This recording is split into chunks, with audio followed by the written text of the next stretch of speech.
Screen. Hello everyone, I'm here to guide you how you can pin your Snapchat contact to your Android home screen. So make sure that you have the latest version of your Snapchat. If not, then you have to go to your Play Store or Apple Store and download the latest version of your Snapchat on your device. After that, here you have to open up your Snapchat. Once you have opened up your Snapchat, you have to go for the chat option which is on the bottom. And after that, you have to select the one of the chat and long press on that chat. And go for the chat and notification setting here. So here you can see that you can pin the conversation on your Snapchat too. So here you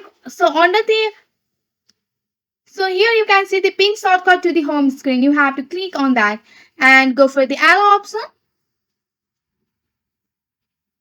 And after that, you have to go back and here you can see that you have pinned that Snapchat contact to your Android home screen. So with the help of this simple step, you can easily pin the Snapchat contact to your home screen. That's it for today. If you like this video, please hit that like button and subscribe for more. I will see you in the next one. Thank you.